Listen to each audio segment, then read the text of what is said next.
অনেকে অনেক ষড়যন্ত্র করেছে এই কিতাবকে ধ্বংস করে দেওয়ার জন্য। আমাদের এই খোদ ভারতবর্ষে ষড়যন্ত্র হয়েছিল। ব্রিটিশরা যখন চলে গিয়েছিল, ওরা প্ল্যান করেছিল এই কিতাবকে কি করে আমাদের থেকে ডিটাচ করা যায়, কেমন করে আলাদা করা যায়। এর একটা কমিটি করে দিয়েছে, আপনারা গবেষণা করে দেখেন এই ভারতবর্ষ থেকে কেমন করে কোরআন দূর করা যায়। তারা বুদ্ধি করে বলল, এক কাজ করি, কারণ তাদের কোরআনের কপিগুলো মসজিদ থেকে বের করে আমরা আগুন দিয়ে জ্বালাই দিব, তাইলেই কোরআন শেষ। কোরআনের কপি যদি আগুন দিয়ে জ্বালায় দেয়া হয়, তাহলে তো আর পৃথিবীতে কোরআন থাকবে না, না থাকবে? যদি আগুন লেগে ধ্বংস হয়ে যায়, ধ্বংস হয়ে যায়, যদি আগুন লেগে যায়, পুড়ে যায় পৃথিবীর সব বইয়ের দোকান, বিশ্ব থেকে হারাবে না পবিত্র কোরআন, বিশ্ব থেকে হারাবে না পবিত্র কোরআন। ঠিক কি না? পরে দেখলো না রিসার্চে গন্ডগোল আছে, অ্যানালাইসিস ভুল, আবার নতুন কমিটি পাঠালো তারা ইংল্যান্ড থেকে, 33 সদস্য বিশিষ্ট কমিটি। তারা এসে গবেষণা করে দেখলো না, এই কোরআন আগুনে জ্বালাই দিলে কোরআন দূর হবে না। কারণ আমরা ভারতবর্ষের হেফজখানাগুলোতে যে দেখেছি, ছোট্ট বাচ্চারা মাথা দুলিয়ে দুলিয়ে কোরআন পড়ে। কোরআন তারা শুধু কাগজেই লিখে রাখে না, সিনার ভিতরে গেঁথে রাখে। ওই কোরআন মুসলমানদেরকে শিখিয়েছে কে? সে আল্লাহ বললেন, আর রহমানু আল্লামাল কুরআন খালাকাল ইনসান আল্লামাহুল বায়ান। আল্লাহ বললেন, আমি মেহেরবান, আমি কোরআন শিখিয়েছি। আমরা বললাম, আল্লাহ আর আপনি কি করেন? আল্লাহ বলেন, খালাকাল ইনসান, আমি মানুষ বানিয়েছি। সুবহানাল্লাহ পড়েন। আমাদেরকে তৈরি করেছে কে? জোরে বলতে হবে, কে? মানব সৃষ্টির 3টা পদ্ধতি কোরআনে পাওয়া যায়। পদ্ধতি নাম্বার 1, বাবাও নাই মাও নাই। এই পদ্ধতিতে আল্লাহ কাকে বানাইছে বলেন? আদম আর হাওয়া আলাইহিস সালাম, এদের বাবা মা ছিল। 2 নম্বর পদ্ধতি হচ্ছে মা আছে কিন্তু বাবা নাই। এই পদ্ধতিতে আল্লাহ কাকে বানালেন? কি নাম? ঈসা আলাইহিস সালাম। 3 নম্বর পদ্ধতি হচ্ছে মাও আছে বাবাও আছে। এই পদ্ধতিতে আল্লাহ কাদেরকে বানিয়েছেন? আমাদেরকে বানিয়েছেন। তাহলে পদ্ধতি কয়টা? 3টা। আদম আলাইহিস সালামকে বানানোর পদ্ধতিও 3টা। প্রথমে আল্লাহ 3 লাজিব এঁটেল মাটি নিলেন, তারপর নিলেন হামাইম মাসনুন কাদা মাটি, তারপরে এটারে বানালেন ঠনঠনে শুকনো মাটি। সাইয়েদনা আদম আলাইহিস সালামের অবয়ব তৈরি করলেন 60 হাত লম্বা করে। সাইয়েদনা আদম আলাইহিস সালামকে যখন আল্লাহ বানিয়েছেন, কয় হাত লম্বা? সহিহ বুখারীর বর্ণনা, লাম্মা খালাকাল্লাহু আদামা ওয়া কানা তুলুহু 60 যিরাআন। আল্লাহ তাআলা যখন আদম আলাইহিস সালামকে বানালেন, 60 হাত বা 60 গজ লম্বা করে বানালেন। আপনারাও যারা জান্নাতে যাবেন, 60 হাত লম্বা হয়ে জান্নাতে ঢুকবেন। কয় হাত লম্বা? সুবহানাল্লাহ পড়বেন না? আদম আলাইহিস সালামকে বানালেন। আবার মায়ের পেটে যে আমরা বড় হলাম, এখানেও আমাদের 3টা ক্যাটাগরি, 3টা ধাপে তিনি আমাদেরকে বানালেন। মায়ের পেটে 9 মাস কি করছিলেন মনে আছে আপনাদের? শরীয়তপুরের ভাইরা মনে নেই কেন? হ্যাঁ, আমাদের কারোরই মনে নাই, ঠিক কিনা? এই 6 মাস 8 মাস কই যে ছিলাম, কোথায় ছিলাম আমরা মনে করতে পারি না। স্মৃতির পাতা হাতড়িয়ে যত পিছনে যাই আর ভুলতে থাকি। মনে আছে ছোটবেলার কথা? মনে নাই। আমরা সবাই কিন্তু এত বড় ছিলাম না ভাই, ছোট্ট ছিলাম, ছোট্ট।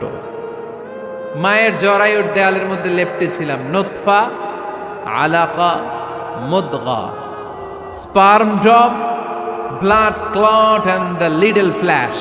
ছোট্ট নাপাক পানি ছিলাম। ওইটারে আল্লাহ বড় করতে আরম্ভ করলেন। বড় করতে করতে রক্তপিণ্ড বানালেন। রক্তপিণ্ড থেকে আল্লাহ গোশতপিণ্ড বানালেন। আমরা প্রত্যেকেই এরকম একটা গোশতের টুকরা ছিলাম। এটার ভিতরে আল্লাহ কঙ্কাল ঢুকালেন, আমার স্কেলিটন। আমার কঙ্কালটা, আমার অবয়বটা ঢুকালেন, তারপরে আবার গোশত দিয়ে প্যাকেট করলেন, তার উপরে আবার চামড়ার প্যাকেট পড়ায় দিলেন। পড়েন সুবহানাল্লাহ। এরপরে 9 মাস পরে এই পৃথিবীর বুকে স্মুথলি আমাকে আসার সুযোগ দিলেন কে? একথাই আল্লাহ সূরা আল মুমিনুনে বললেন, ওয়ালাকাদ খালাকনাল ইনসানা মিন সুলালাতিন মিন তিন সুম্মা জাআলনাহু নুতফাতান ফি ক্বারারিন মাকিন ثم خلقنا النطفة علقة فخلقنا العلقة مضغة فخلقنا المضغة عظاما فكسونا العظام لحما ثم أنشأناه خلقا آخر فتبارك الله أحسن الخالقين পড়েন আল্লাহু আকবার। আপনারা উঠতেছেন কেন? উঠছেন কে কে দেখি? আপনার চেহারাটা দেখেন আমাকে। ওয়াশরুমে যাওয়ার জন্য অনেক আগ থেকে বসে আছেন বোধহয়, না? আসর থেকে, দুপুর 3টা থেকে। আল্লাহু আকবার, আল্লাহ। তাহলে দোয়া করে দিই। আর না না না না, ঠিক হবে না, কষ্ট হচ্ছে, আমি বুঝতে পারতেছি। আরো কয়েক মিনিট শুনবেন? পড়েন পড়েন, লিল্লাহে তাকবীর, লিল্লাহে তাকবীর, লিল্লাহে তাকবীর। মায়ের পেটে আমাদেরকে তৈরি করলো কে? আল্লাহ। 10 মাস আমাদেরকে খাবার দিল কে? অক্সিজেন দিল কে? দেখেন, দুনিয়ার কেউ কিন্তু আমার খোঁজ নিতে পারে নাই ভিতরে, যে পারছে? ওই গোপন জায়গায় একজন আমার রিজিক দিত। তিনি কে? আমার নাভির সাথে আমার মায়ের জরায়ুর একটা কানেকশন ছিল। ওই একটা লাইন দিয়ে আমাদের সবাইকে আল্লাহ খাবারের ব্যবস্থা করেছেন, পানির ব্যবস্থা করেছেন, বাতাসের ব্যবস্থা করেছেন। দুনিয়ায় আসার সাথে সাথে দুনিয়ার মানুষরা ওই খাবারের লাইনটা কেটে দেয়, ঠিক কিনা? শরীয়তপুরে বুঝে রেখে দেয়। কি করে? কাটাপ। দেখবেন সিজার করার পরে বাচ্চাদেরকে বের করে কেচি দিয়ে, যারা সিজার করে ডাক্তাররা কি করে? কেটে দেয়। বাচ্চার পা ধরে মাথাটা নিচু করে নিতম্বের মধ্যে থাপ্পড় মারে কয়েকটা, তারপরে বাচ্চা ওয়া ওয়া করে কেঁদে ওঠে, ঠিক কিনা? আমরা আমাদের কানে শুনি ওয়া ওয়া, আসলে সে আল্লাহর কাছে কেঁদে কেঁদে ফরিয়াদ জানায়, বলে আল্লাহ 9 মাস 10 মাস মায়ের পেটের ভেতরে ছিলাম, কেউ তো খোঁজ খবর নিল না, তুমিই তো আমার এই নাভির সাথে মায়ের জরায়ুর একটা লাইন দিয়ে, ওই এক লাইনে খাবার, এক লাইনে পানি, এক লাইনে বাতাস ঢুকিয়েছো। 9টা মাস এই খাবারের লাইন আমার ঠিকঠাক ছিল, আমার টেনশন ছিল না। কিন্তু দুনিয়ার বুকে আসার সাথে সাথেই, এদের সাথে আমার কি শত্রুতা আমি জানি না, আসার সাথে সাথে আমার খাবারের লাইনটা কেটে দিস। আল্লাহ একটা মাত্র খাবারের লাইন ছিল, মানুষগুলো কেটে দিল। আমি এখন কি খাবো? আমি এখন যাব কই? আল্লাহ বলে কাঁদিস না, 8 মাস যেমনি খাওয়াইছি এখনো খাওয়াবো। সুবহানাল্লাহ পড়েন। খাবারের একটা লাইন ছিল, কেটে দিয়েছে। ওই একটার বিপরীতে তোর মায়ের বুকের ভেতরে এখন খাবারের 2টা লাইনের ব্যবস্থা করে দিলাম। খালাকাল ইনসান, তিনি মানুষ বানিয়েছেন, মানুষের যা দরকার তার ব্যবস্থাও করে দিয়েছেন। চিল্লায় বলেন ঠিক কিনা? এজন্য আল্লাহ বললেন, আর রহমানু আল্লামাল কুরআন খালাকাল ইনসানা আল্লামাহুল বায়ান। আমি মেহেরবান, আমি তোমাদের কোরআন শিখিয়েছি, আমি মানুষ তৈরি করেছি, আমি তোমাদেরকে ভাষা শিক্ষা দিয়েছি। সুবহানাল্লাহ পড়েন। আল্লামাহুল বায়ান, আমি তোমাদেরকে বয়ান শিখিয়েছি। এই যে আমরা বয়ান করি, আমাদের যে ভাষা, এই ভাষা কার দান?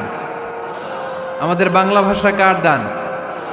পৃথিবীতে অনেক ভাষা আছে, একটা ভাষার প্রকাশভঙ্গির সাথে আরেকটার মিল নাই। একটার প্রকাশভঙ্গির সাথে আরেকটার মিল নাই। চাইনিজরা চাইনিজ ভাষায় কথা বললে ইংরেজরা কিচ্ছু বুঝে না, ইংরেজরা বললে আরবরা বুঝে না, আরবরা বললে মালায়েরা বুঝে না, মারায়েরা বললে আফ্রিকানরা বুঝে না। সুবহানাল্লাহ পড়েন। আমি অনেক দিন দেশের বাইরে থাকি, 10 বছরেরও বেশি আমি পড়াশোনা করি, এখনো পিএইচডি করি। তো মিশরে যখন আমি পড়াশোনা করতাম তখন দেখতাম এক এক ভাষায় এক একজন কথা বলে। আমরা বাঙালিরা যদি কোনো কথা বলে হাসাহাসি করি, হেসে হেসে আমরা কুটি কুটি হয়ে যাচ্ছি, মরে যাচ্ছি, কিন্তু ওরা হাসে না, বিদেশিরা, ওরা বোঝে নাই তো। আবার ওরা যখন কথা বলে হাসে, আমরা কিছুই বুঝি না। সুবহানাল্লাহ পড়বেন না?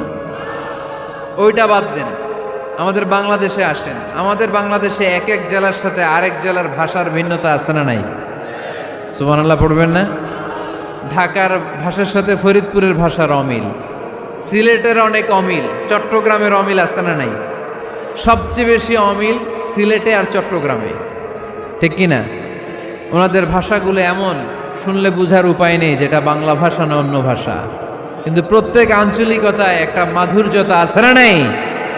আল্লাহ পাক এই কোরআনের মধ্যে আঞ্চলিকতার দাম দিলেন। হিশাম বিন হাকিম বিন হিজাম কোরআন থেকে তেলাওয়াত করতে শুরু করলেন। এই তেলাওয়াত শুনে সাইয়েদনা ওমরে ফারুক ওনার ঘাড় ধরে টেনে বিশ্বনবীর কাছে নিয়ে আসলেন। ওমরে ফারুক বললেন, ইয়া রাসূলুল্লাহ, দেখেন হিশাম বিন হাজিম কেমন করে কোরআন পড়ে, দেখেন ভিন্নভাবে কোরআন পড়ে। আপনি শিখাইছেন একভাবে, ও পড়ে আরেকভাবে, ওর বিচার করেন। আসলে আরেকভাবে পড়ে নাই, অন্য আঞ্চলিকতায় পড়েছে। যেমন আমরা পড়ি ওয়াদ্দুহা ওয়াল লাইলি ইযা মা ওয়াদ্দাআকা রাব্বুকা ওয়া মা ক্বালা ওয়ালাল আখিরাতু খায়রুল লাকা মিনাল উলা। কিন্তু কোরআনের আরেকটা লাহজা বা আরেকটা পড়ার পদ্ধতি আছে, যেখানে ওনারা পড়ে ওয়াদ্দুহি ওয়াল লাইলি ইযা সাজে মা ওয়াদ্দাআকা রাব্বুকা ওয়া মা ক্বালা। সুবহানাল্লাহ পড়বেন না? হাশিম বিন হিকাম এরকম বাঁকা করে পড়ছিলেন। ওমরে ফারুক এই বাঁকাটা শিখেন না, উনি শিখছিলেন সোজা। ওমরে ফারুক আবার সোজা সাপটা পছন্দ করতেন। সুবহানাল্লাহ পড়েন। বিষ্ণুনবী বললেন, হিশাম বিন হিজামকে তুমি ছাড়ো। বললেন, হিশাম তুমি কিভাবে পড়েছো? হিশাম বলে, আমি এইভাবে পড়েছি। বিষ্ণুনবী বললেন, হাকাযা উনজিলাত, এভাবেও নাজিল হয়েছে, সমস্যা নাই। ওমর তুমি কিভাবে পড়েছো? ওমর বললেন, আমি তো এইভাবে শিখেছি। বিষ্ণুনবী বললেন, এভাবেও নাজিল হয়েছে, সমস্যা নাই। উনজিলাল কোরআনু আলা সাবআতি আহরুফ ফাকরাউ মা তায়াসসারা মিনহু। আরবি ভাষা একটা, কিন্তু এর মধ্যে আঞ্চলিকতা আছে 7টা। এই 7টা আঞ্চলিকতা দিয়ে কোরআন নাজিল করেছে কে? এজন্য আঞ্চলিকতার মর্যাদা আল্লাহ কোরআনেও দিলেন। এজন্য বললেন, আর রহমানু আল্লামাল কোরআন খালাকাল ইনসান আল্লামাহুল বায়ান। আমি মেহেরবান, আমি কোরআন শিখালাম, আমি মানুষ বানালাম, আমি তোমাদেরকে ভাষা শিখালাম। সুবহানাল্লাহ পড়েন।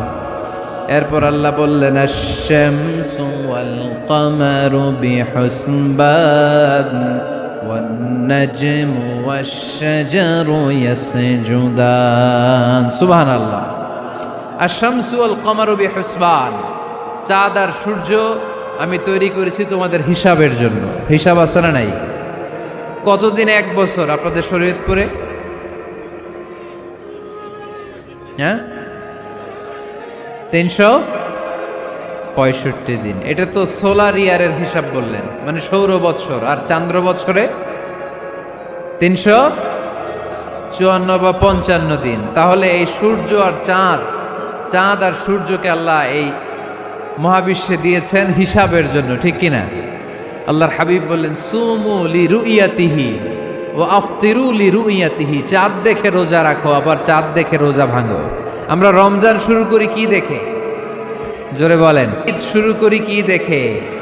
চাঁদের পালকি চড়ে আসলো সবার ঘরে, চাঁদের পালকি চড়ে আসলো সবার ঘরে, আসলো খুশির ঈদ, বলো ঈদ মুবারক, ঈদ মুবারক, ঈদ মুবারক, ঈদ। সবাই পড়েন, বলো ঈদ মুবারক, ঈদ মুবারক, ঈদ মুবারক, ঈদ। সুবহানাল্লাহ পড়েন। আশ-শামসু ওয়াল কামারু বিহুসবান, সূর্য চন্দ্রের গায়ে লাগে না, চন্দ্র সূর্যের গায়ে লাগে না। কোনোদিন কি দেখেছেন সূর্য আর চন্দ্র ধাক্কা লাগছে? দিনের ভেতরে রাত ঢুকে গেছে, রাতের ভিতরে দিন ঢুকে গেছে, এরকম কি কখনো হয়েছে? সব কিছু একজনের আইন মানে, চিল্লায় বলতে হবে তিনি কে। এরপরে আল্লাহ বললেন ওয়ান-নাজমু ওয়াশ-শাজারু ইয়াসজুদান, আকাশের তারকারাজি আর বৃক্ষমালা একজনকে সিজদা করে, তিনি কে? আকাশের তারাগুলো আল্লাহরে সিজদা করে, কিন্তু আমরা আল্লাহরে সিজদা করতে চাই না। গাছগুলো আল্লাহর জিকির করে, কিন্তু আমরা জিকির করতে চাই না, ঠিক কি না? অস্ট্রেলিয়ার সিডনি শহরে একটা জঙ্গল আছে, ওই জঙ্গলে একটা গাছ আছে, গাছ, ওই গাছটা টু দ্য ডাইরেকশন অফ কেবলা, কেবলামুখী হয়ে মানুষের মতো রুকু করে আছে একটা গাছ। সুবহানাল্লাহ কইতে বললেন না? ক্যালেন্ডারে দেখা যায়, পত্রিকায় দেখা যায়, গাছ রুকু করে আছে। আমরা রুকু করি না, আমরা সিজদা করি না। কিয়ামতের দিন আল্লাহ বলবে আমার সিজদা দিয়ে দেখা। আপনারা যারা নামাজ পড়েছেন, সিজদা দিয়েছেন, তারা আল্লাহু আকবার বলে সিজদায় লুটিয়ে পড়বেন। আর যারা নামাজ পড়ে নাই, তারা শত চেষ্টা করেও তাদের পিঠকে বাঁকা করতে পারবে না। এজন্য 5 ওয়াক্ত সালাত জামাতের সাথে পড়ার দরকার আছে না নাই? আজকের এই মাহফিলটা তখনই সফল হবে যখন আমরা এই ওয়াদা করতে পারবো যে জীবনে কোনোদিন নামাজ ছাড়বো। এই ওয়াদা করা যাবে? সবাই করতে পারবেন? কার সাথে? আমার সাথে ওয়াদা করবেন। কার সাথে? হাত তুলে আল্লাহরে দেখান, আওয়াজ করে আল্লাহরে ডাকেন, বলেন হে আল্লাহ। আরো জোরে একটা ডাক দেন, পড়েন আল্লাহ। হাত তুলে ওয়াদা করলাম 5 ওয়াক্ত সালাত জামাতের সাথে আদায় করার চেষ্টা করব, তুমি তৌফিক দাও, আমিন। আর জোরে আমিন। সূরা আর রহমানের শিক্ষা হচ্ছে যে সব সময় আমরা ভরসা রাখবো একজনের উপর, তিনি কে? আমাদের গুনাহ যত বড়ই হোক, আল্লাহর দয়া তার চাইতে বড়। সূরা আর রহমানের শিক্ষা হচ্ছে আমাদের পাপ, অন্যায়, গুনাহ যত বড় হোক না কেন, আল্লাহর দয়া তার চাইতেও বড়, ঠিক কি না? এজন্য নিরাশ হবেন না, হতাশ হবেন না। আপনি যত পাপ করেন না কেন, অনুতপ্ত হলে ওযু করে এসে জায়নামাজটা বিছিয়ে 2 রাকাত নামাজ পড়েন, পাপের কথাগুলো স্মরণ করেন, ক্ষমা চান, চাওয়ার মতো চাইলে সব গুনাহ মাফ করে দিবে কে? আল্লাহ আমাদের সবাইকে কথাগুলো বুঝার ও আমল করার তৌফিক দান করুক। আমরা পড়ি আমিন।